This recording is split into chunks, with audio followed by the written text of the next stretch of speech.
1980년대에 그 경제 개발과 함께 여성의 사회 진출이 늘어났어요. 그러다 보니까 보육의 필요성이 증가함에 따라 1991년에 영유아 보육법을 제정하고 정부는 그에 따라서 지속적으로 중장기 보육 계획을 통해서 보육 그리고 육아 지원에 대한 보육 정책 방향을 수립하게 되었습니다.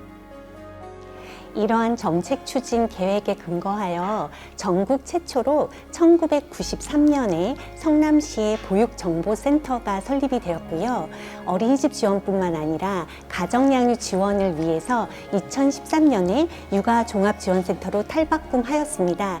사실 초반에는 우리 육아종합지원센터는 보육 서비스 공급 확대에 그 중점을 두었던 것 같습니다. 사실상 그때는 보육이 굉장히 취약했고 또 사회적으로 봤을 때도 또 국민들의 지지를 받지 못하는 그런 상황이었는데 하나의 예로서 우리 보육정보센터에서 영양사 선생님을 모셔서 직접 현장에서 건강한 식단도 제공을 하였고요. 대체교사 사업을 실시하면서 관리 시스템을 구축하고 또 그 현장에 보내기 위해서 전문성도 높이고 처우를 개선해 나가는 우리나라 보육을 선진화시키는데 굉장히 큰 역할을 했다고 저는 자신하고 있습니다. 부모 참여가 매우 중요하다고 생각하는데요. 센터 홈페이지에 부모 참여 코너를 개설하고 부모 모니터링단을 운영하니까 부모 참여율이 높아지는 것 같아요. 보육 정책 수립에서 이 부분은 매우 중요한데요. 센터가 그 중심적인 역할을 해준 것 같아요. 어린이집 등 시설 중심에서 수요자 맞춤 형태로 지금 변화되고 있는 것 같아요. 그래서 센터에서 운영하고 있는 부모 상담, 부모 교육, 그다음에 체험 프로그램, 그리고 장난감 대회 등 가정 양육 지원 사업이 더 중요해지고 있다고 지금 생각합니다.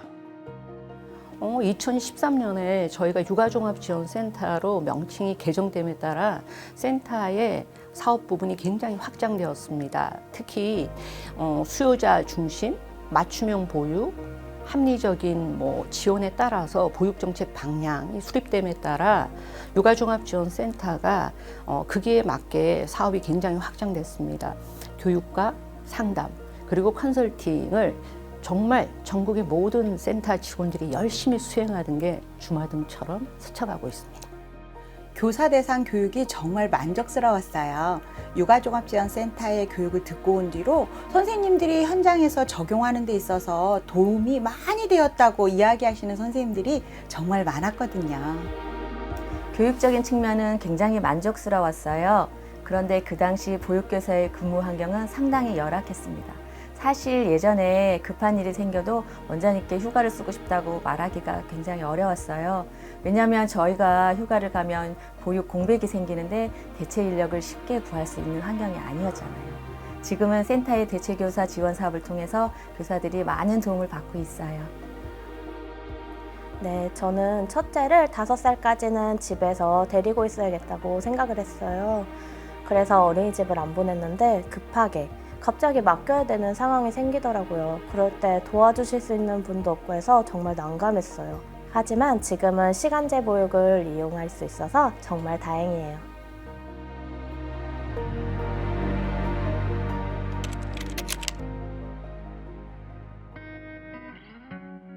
사실 육아라고 하면은 엄마들이 주로 하는 거라고 생각했는데 아빠들을 대상으로 한 부모 교육이나 체험 프로그램을 참여하게 되면서 생각이 많이 달라진 것 같아요.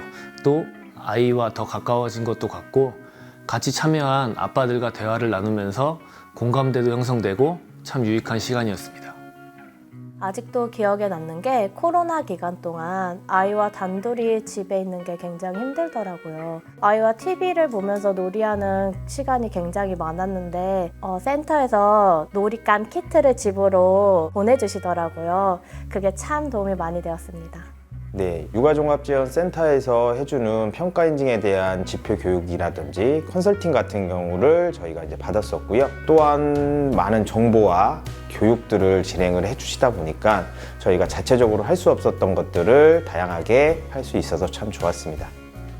교육 이외에도 아동학대 예방교육, 성행동 문제 예방교육과 같은 다양한 강의들이 개설되어 있어서 많은 도움이 되었습니다.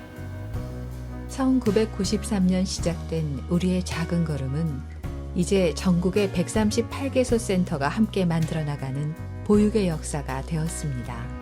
저희가 코로나라는 정말 큰 일을 겪었잖아요. 근데 코로나 과정 중에서 아이들이 사람과 관계를 갖기 어려워서 언어나 사회성 등의 문제가 발현되는 경우가 많았는데 센터에서 발달 검사, 상담, 그리고 코칭 사업을 통해서 아이들의 발달 지원에 조기 중재한 것이 가장 기억에 남습니다.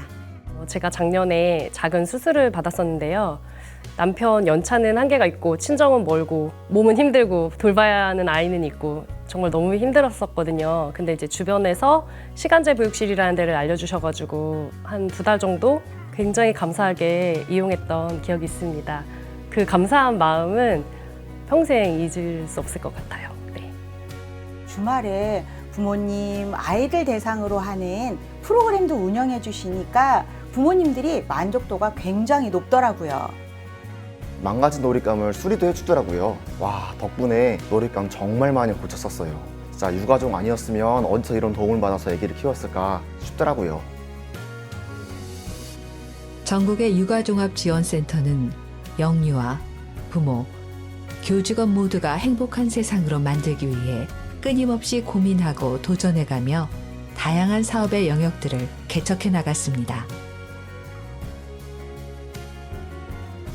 이러한 노력으로 육아종합지원센터는 명실상부한 지역 중심의 보육 및 양육정책 전달 체계로 자리매김할 수 있었습니다.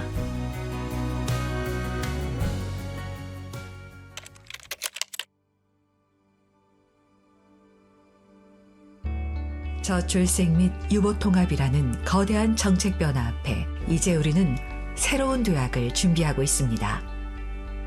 우리의 걸음은 오늘도 멈추지 않습니다. 장난감이 더 많아서 좋겠어요. 여기서 또 놀러 갈래요. 공연을 많이 보고 싶어요. 아빠들을 대상으로 하는 교육이나 체험 프로그램을 좀 더 많이 있었으면 좋겠어요. 쉽게 찾아가서 우리 아이가 잘 자라고 있는지 발달 상황을 체크하고 또 상담이나 그런 치료를 연계해주는 그런 서비스가 많아졌으면 하는 바람입니다. 아이와 부모, 교사가 함께 성장하고 소통할 수 있는 창구가 있으면 좋겠다고 생각해요. 현재 지금 유보 통합이 진행되고 있는데 이제 현장에서는 유보 통합이 어떻게 진행될지를 잘 알 수가 없는 상황입니다. 그러다 보니까 육아종합지원센터에서 유치원과 어린이집 사이에 브릿지 역할을 조금 해주셨으면 좋겠다라는 생각을 합니다. 육아종합지원센터는 우리나라의 가장 큰 문제인 저출산 해결에 있어서 가장 큰 역할을 할 수 있는 기관이 되어야 될 것입니다. 그러므로서 저출산 정책을 수행하고 그것을 해결해 나가는 가장 앞선 기관이 되어야 되고 정책적으로 만들어 나가는 한 발 더 앞서 나가는 그런 기관이 되어야 된다고 저는 생각을 하고 있습니다.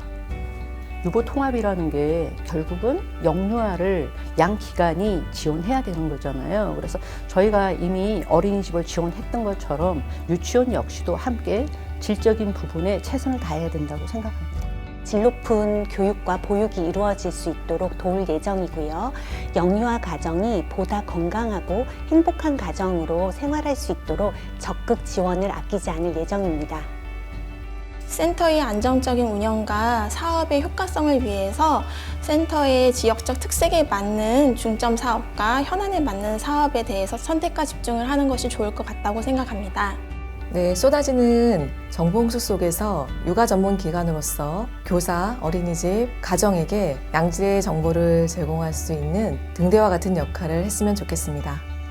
아이사랑 놀이터를 이용하는 이용자의 요구를 파악하고 그에 맞는 서비스를 지원할 수 있도록 지속적으로 노력이 필요하지 않을까 생각합니다. 나침반입니다. 소통의 장이다. 저출산 해결의 마중물이다. 무지개이다. 동반자이다. 해답지이다. 손전등이다. 굿파트너입니다. 디딤돌이다. 함께 체험입니다. 영유아 성장 여정의 동반자이다. 육아 페이스메이커다. 육아 챗 GPT다. 초록 검색창이다. 친정엄마다. 대한민국의 더 나은 내일이 아이들의 행복한 웃음이 육아종합지원센터에서부터 시작됩니다. 우리의 작은 걸음이 만들어낼 위대한 여정. 우리는 새로운 비상을 앞두고 있습니다. 전국 육아종합지원센터의 새로운 비상을 응원합니다.